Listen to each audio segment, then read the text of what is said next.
There are more ways to celebrate than ever before at the Jeep Celebration event. Hurry in for great deals today on the only brand that lets you go anywhere and do anything. And right now, get $1,500 total cash allowance on the purchase of a 2022 Jeep Compass Latitude 4x4.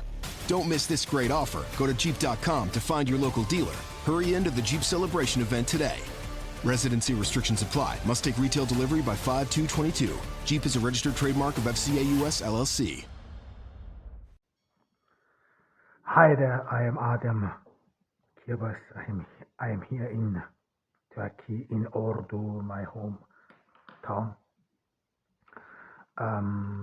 Today we are still in the pandemic, and I hope that everyone is doing fine. Today we will continue our journey through the millennial era, through this technological age. We will talk about Aphrodite, the last of those three gender types I proposed, and this Aphrodite is next to housewife and supergirl. So, and of course, I chose this. Or we have to be careful, because everyone who associates the name Aphrodite or immediately associates it with the Greek goddess for love. This is true, but nevertheless, as you will know, find out in this episode, we will talk about physical beauty. And this has to do especially with the millennial age, and that love and so on has indeed a physical appearance, or is being shaped like that, and this is of course in the millennial age of this over-sexualization. Excuse me. And this over-sexualization comes with body cult. This is in a way a contradiction, because never before in human history had humans or would live in abundance, especially of food, so you can eat as much as you want, wherever you want. I mean, indeed, there's a lot of poverty. This is something one should never lose out of sight, but nevertheless, this is some sort of, for the first time in human history, that we have so much food, and of course this shows itself in obesity.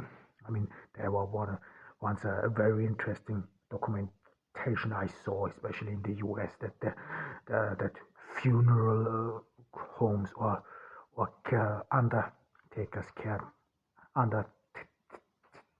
or that the business is firstly booming, and secondly that those cascades were in which the dead is buried, that they grow bigger, because those people who die are obese, and people therefore they had to adjust. But despite we live in an age of a lot of junk food, nevertheless there are, as well as a food culture or thriving food culture. One only has to open the internet, social media, TV. I mean, there are a lot of cooking shows which show you how to cook good food, but as well as healthy. So people are obsessed with healthiness.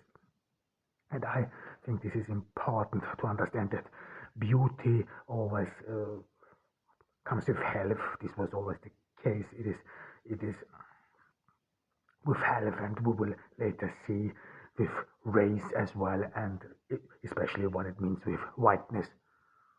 I mean, some sort of basic understanding which you can see throughout the history, whereas there are of course some exceptions, like the Venus, where some sort of a obese sex goddess was portrayed. I don't remember anymore in which age, but I would say starting in the Greek antiquity, you could some sort of see him and notice that health on one part comes with youthfulness, with agility, physical agility, as well as with cleanness and purity. This is something you can see as early as in ancient Greece, where you see those sculptors, man, because it was a more homoerotic culture.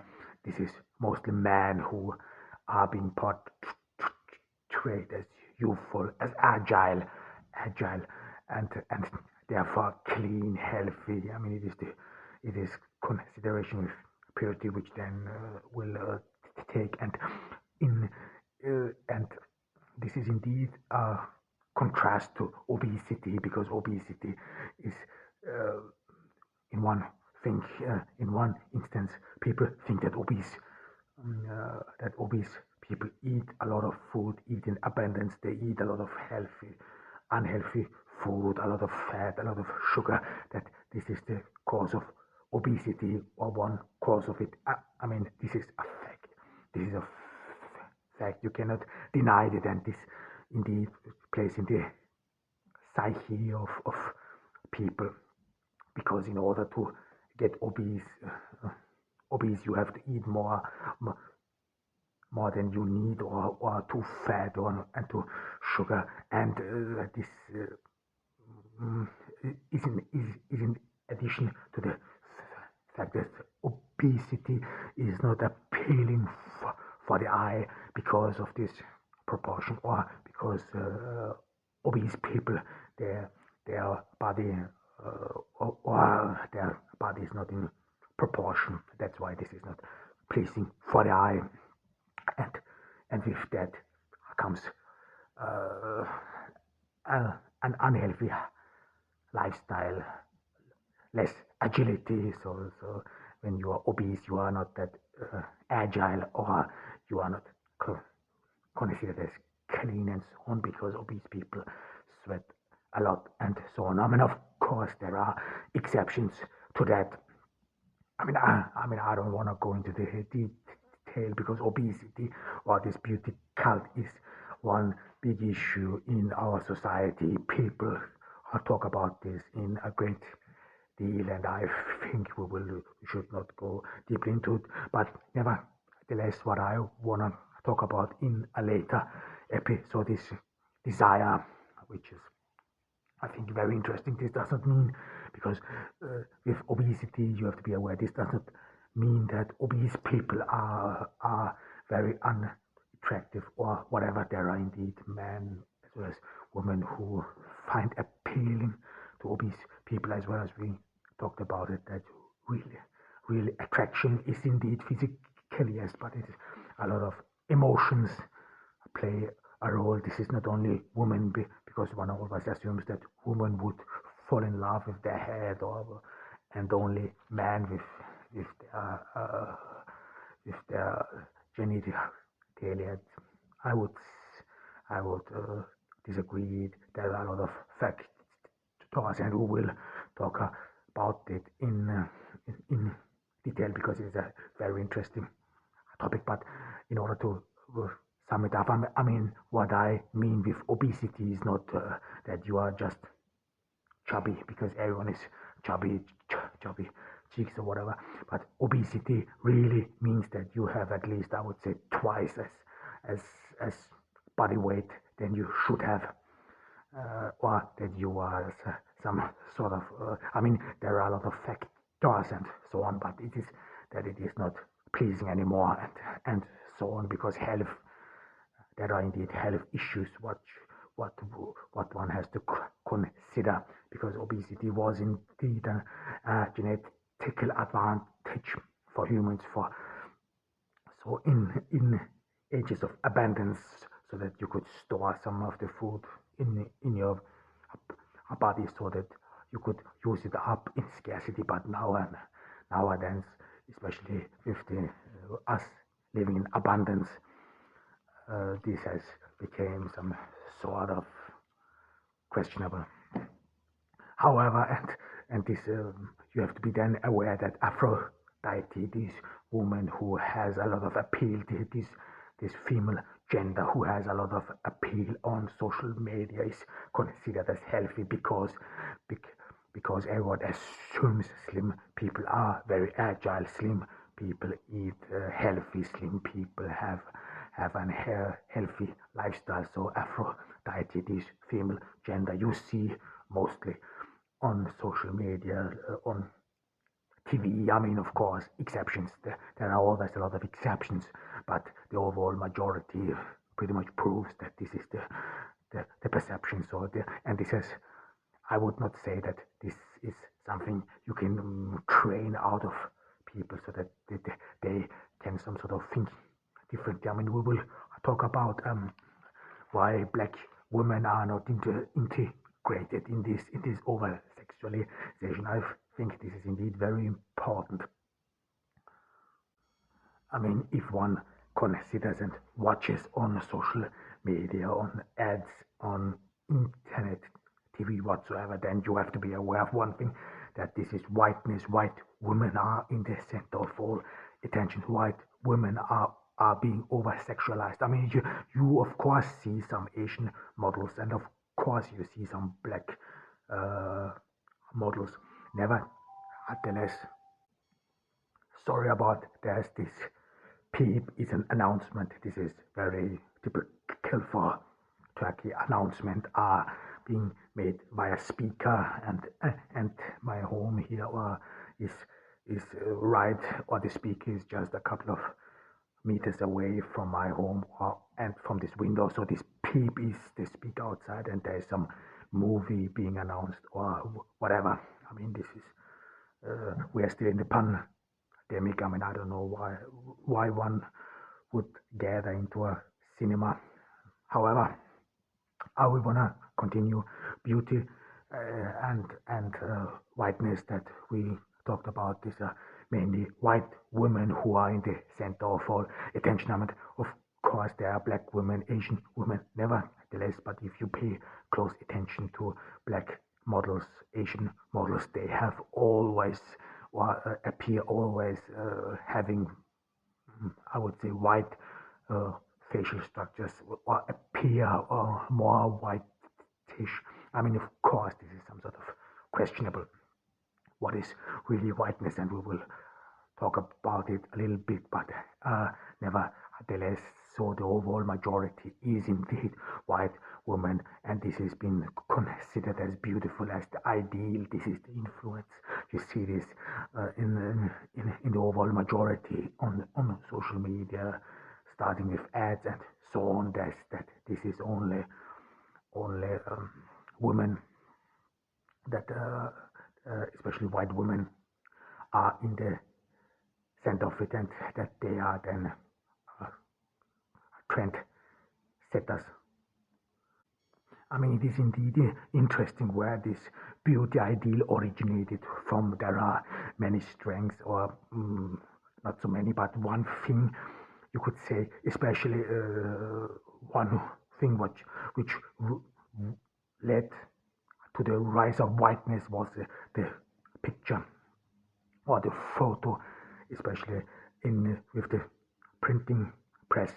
One of these, the printing press, one might not know, or this was the first, you could say, some sort of psychological war, or war with pictures. This was in the Reformation. So the printing press, in combination with the pictures, or with the it was not a photo, it was a picture, played a crucial role. I mean, you could see this in Europe, the demonization of your opponent, that this was used in those religious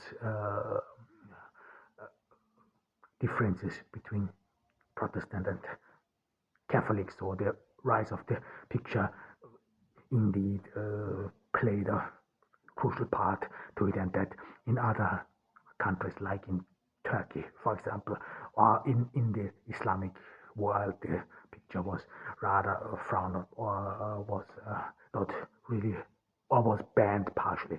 However, but the beginning with this purity, with this whiteness, uh, and with health and so on, you could see some sort of in before the industrial age, uh, and especially because the countryside was always considered as healthy, as clean, and this was in a contrast to the cities, because the cities, they were all filthy. I mean, most of these cities up to the Middle Ages were lacking any sewage pipes. It was filthy.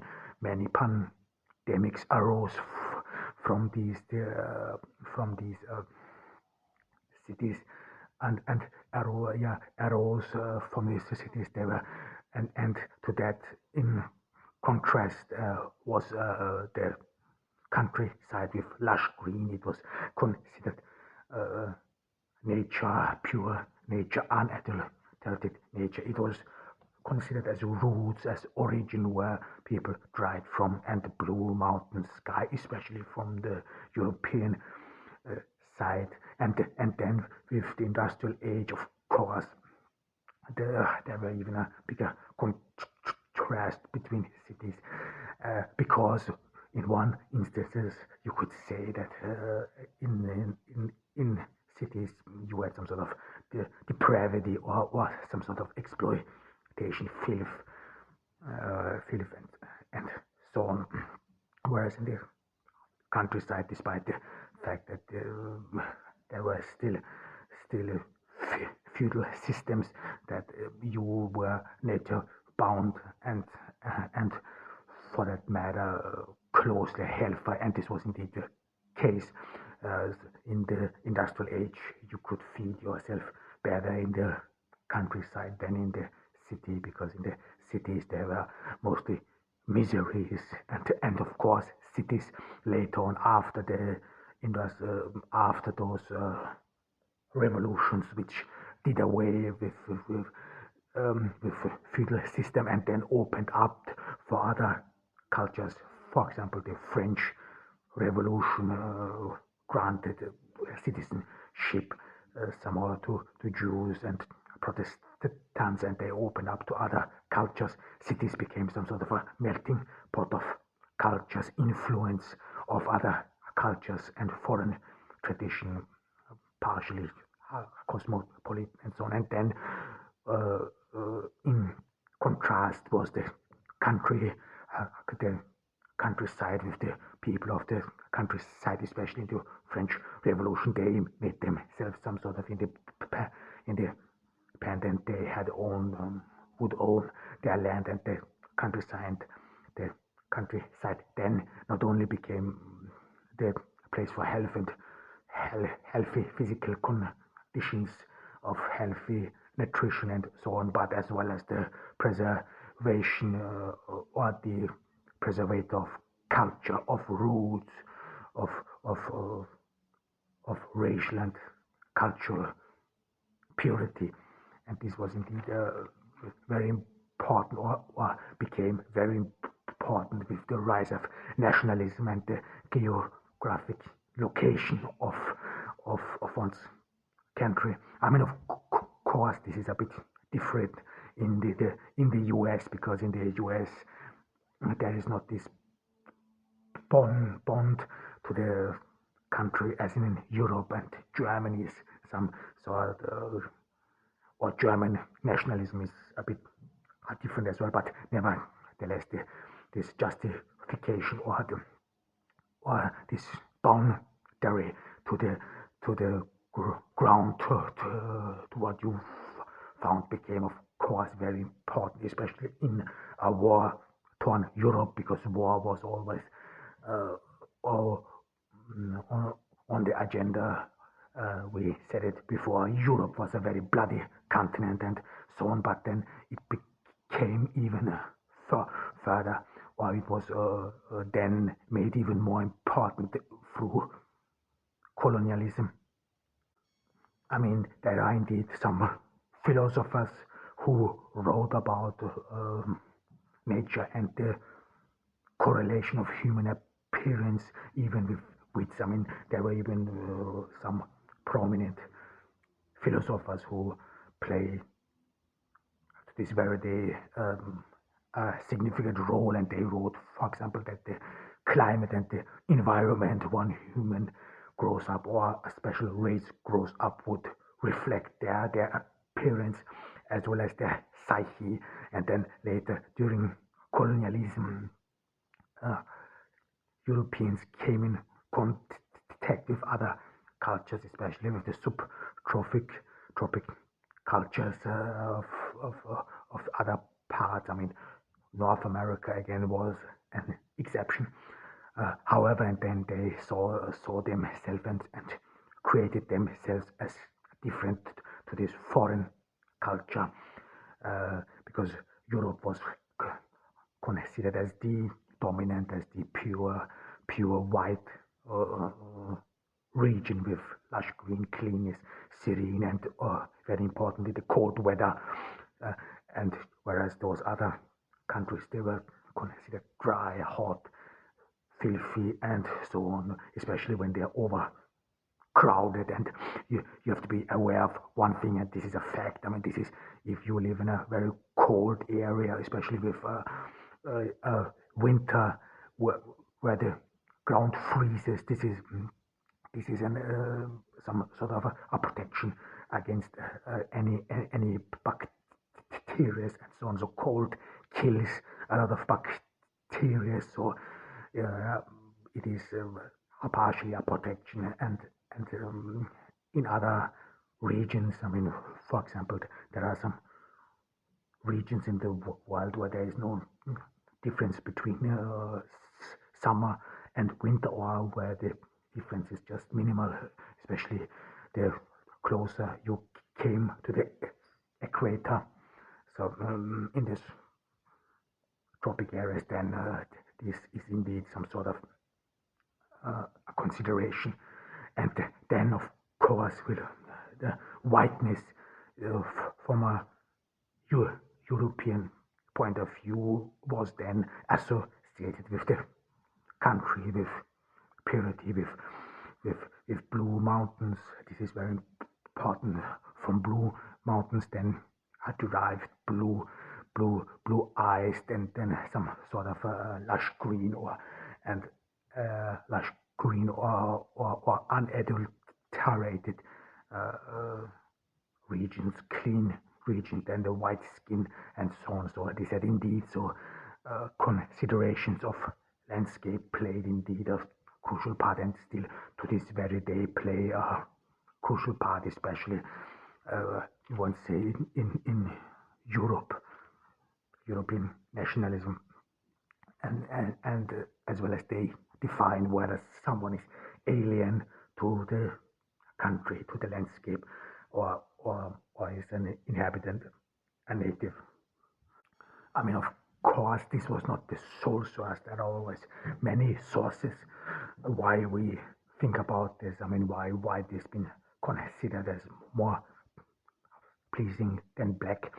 And another reason is because of day and night. I mean, especially the human eye struggles in darkness. I mean, you have to be aware back in the days where there was not much light. It was not like today's cities or even the countryside where you are never or where you are never been left in darkness, not even in the countryside. I grew up in rural Austria. Even in rural Austria, you would have street lights which would be shining all night long. So you are never been left in total darkness. Nevertheless, this was not the case in previous days. So then darkness was always some sort of scary point. You were not protected from dangerous animals. I mean, one great advantage of mastering the empire by humans was actually to keep safe or protect oneself from dangerous animals, and this black and white this then played a crucial role in mythology in mythology and in all considerations between good and evil, because evil is always this unknown, this is in darkness, this is especially from an European point of view. Please remember, in other cultures black and white have a different meaning in other, but however in European culture, because of darkness, because of this story, darkness or is always or partially considered with death, disease, funeral attires. People were darkness. It is been considered with night, with danger, but as well as with evil. So the everyone imagines hell as a dark place. It is even been sung, and in contrast, heaven is always portrayed with whiteness, purity. But of course, whiteness is as well as considered with purity, and as well as with a beginning, like think of a wedding. Two people find each other, but it is considered as a new beginning, whiteness, and so on. So this has indeed some sort of this origin, and this has kept to this very day. There are some association with black and white. If someone dresses completely in white, or for whatever reason, this is always considered or attributed with certain ideas, and one of them might be danger or whatever, or if you want to own it is emo culture and so on, Gothic, for example. And then of course another source is, this is a very popular, this is the source especially starting in the with the rise of the picture and so on, and with in the art scene, as well as how divinity are portrayed, how Jesus is being portrayed. He is being portrayed as white, blue eyes. I mean, despite the fact, if you see where Jesus was born from, where he came from, it was no way that he looked that way. However, but it is still part of this heritage, this portrait, and especially, I mean, because Christianity after the rise of the Islam was pretty much confined to Western Europe, especially Catholicism, and as well as an Orthodox religion. However, and there it is being said that God created humans from his own image, and when Jesus is the Son of God, then God must look like him, and so on. So ergo God would be white. But this and this image of Jesus, what is religious imagery, played always a crucial role. It is to this very day. It is very present that divinity is portrayed as whiteness, and this some sort of leads people to assume that there would be a natural order of races, and that this would be some sort of would be justified because of some portraits, of some pictures. So do not underestimate the influence this divinity. I mean, it is not only Jesus, but in general angels and so on. I mean, you would not assume that there is a black angel. At least I did not see, a portrait one. But if you see those Christian Catholic churches with all these saints, how they are being portrayed or how they are being depicted, then you see, of course, this is this is about whiteness, or that they are mainly whiteness, and that this leads then to a role model and how they are being considered, how they are being viewed. And this has, of course, led to horrific exploitations to especially in colonialism whatsoever. So and to this very day, it leads partially to racial justification, that there would be innate or divine order structure between the races, and you can see this prove this whatsoever in the picture of God, or the Son of God, and so on. So, and then this would mean, if we come back to where we started from, that Aphrodite, this woman which is being hailed as feminine, as that she's healthy, that she's divine, that she's white, that she's healthy, clean, pure, and this is a very important condition to be some sort of perceived as erotic, perceived as feminine, and perceived as woman. So this Aphrodite, female gender, then some sort of puts a lot of pressure to women to become this beauty, become this goddess, but as well as to other people and other races to emulate whiteness in a sense. I mean, some example from the past that other races and so on would spend a lot of effort to look like white and so on. I mean, in Asia you see some developments as well as in other parts, and this has of course some consideration on love, and who can perceive love, or what is really divine love, and how can attraction, and how is being attracted, and so on. I mean, and of course this is always some sort of stigmatized, and that other man, or that man in general would crave for owning this white woman, be part of this white woman, and that white women in that sense are being considered as or have a certain value everyone strives for, every man strives for, and so on. But one has to be consider, of course, that Aphrodite, if you compare this gender with other genders like housewife, because as a housewife, women get appreciation for bearing children and then caring for them, and then as a supergirl, women get appreciation for not being a woman, rather taking over male behavior, male character. Yet Aphrodite, or the gender type of Aphrodite, because despite of over sexualization, yet it gives women acknowledgement for their body, for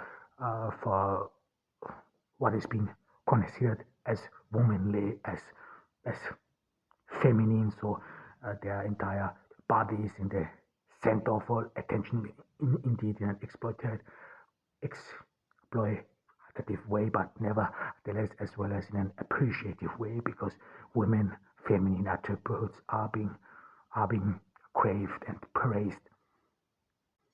So then you could say that this sexualization of the woman, this always entails her entire body. This starts not with special with the vulva, or with only her breasts and so on, but it is as well as how she's being stated, or that her entire body is the center of all attention, and from there she derives, of course, in a way as well as self-esteem, self-understanding. You have to be aware this is the only gender, despite the fact that of its exploitative This is the only gender which actually indeed allows women or gives women appreciation for what they are, for their being women and so on. But as well as it reduces women, we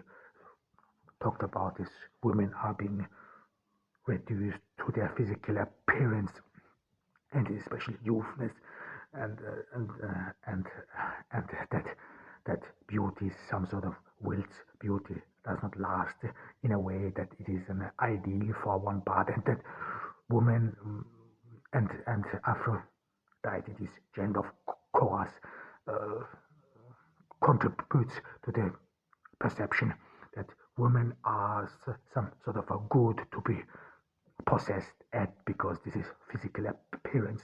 This is especially in the, I can talk about some stuff in the, I can talk about some stuff in the migrant era, or in the migrant community, especially among Turkish migrants youth. There, the blonde Austrian woman was always considered as something valuable. You some sort of, you purchase, like you would purchase a car and then you drive around the neighborhood and show everyone what you possess. So Aphrodite, this woman gender, this role model, has then become some sort of a god. In a way, it is divine, yes. It is feminine, yes.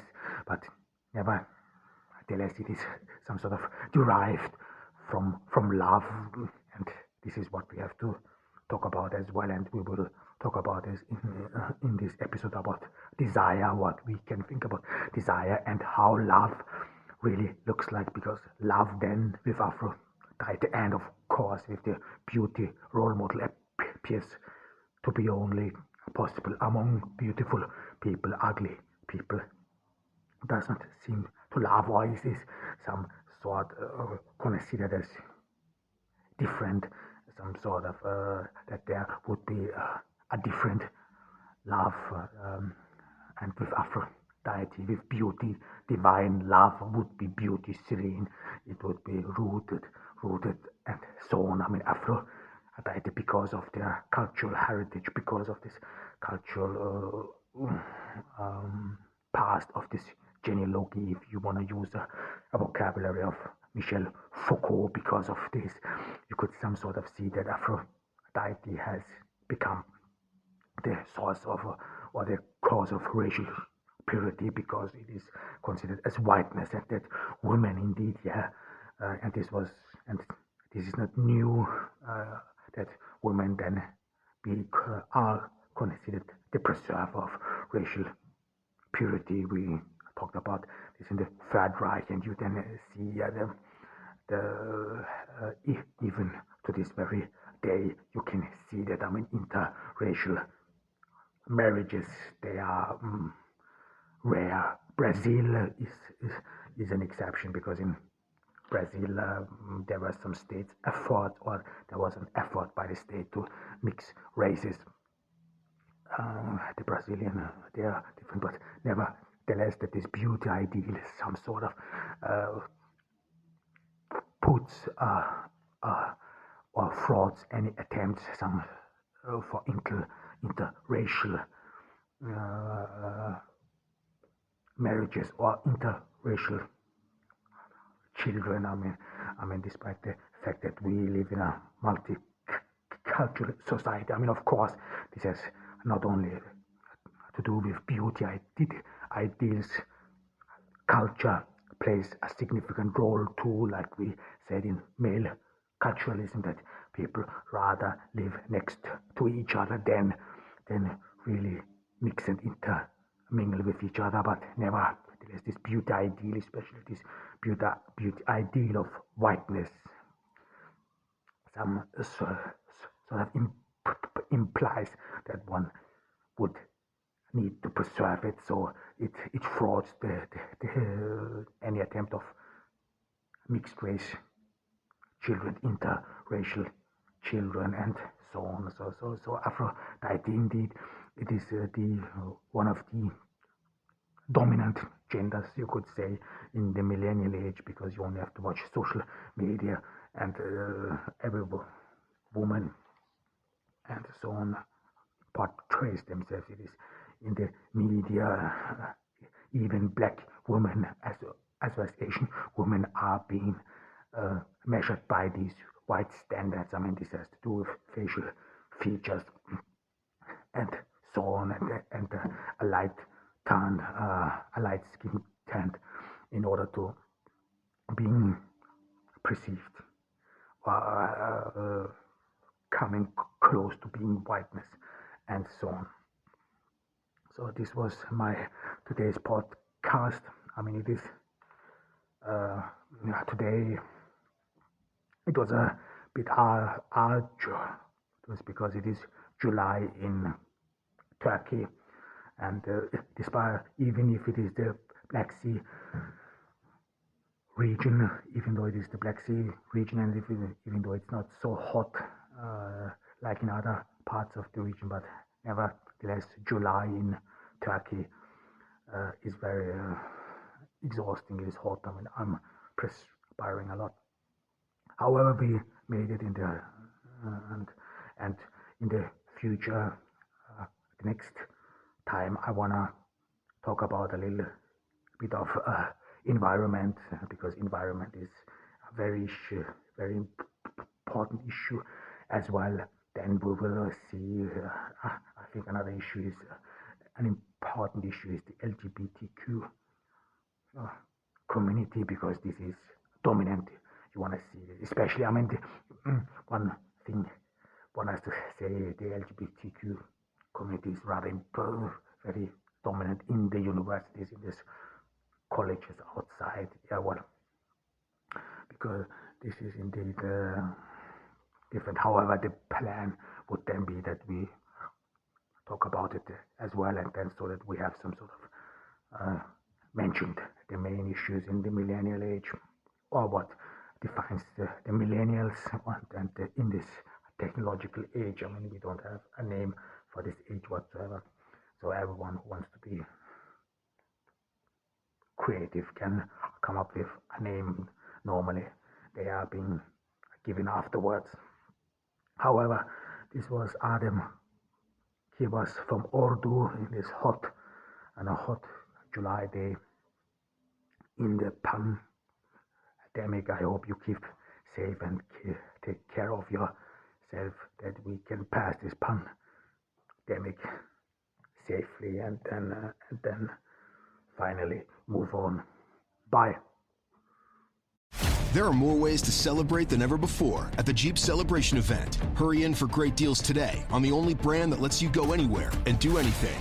And now financing get $2,500 total cash allowance on the purchase of a 2022 Jeep Grand Cherokee WK Laredo 4x4.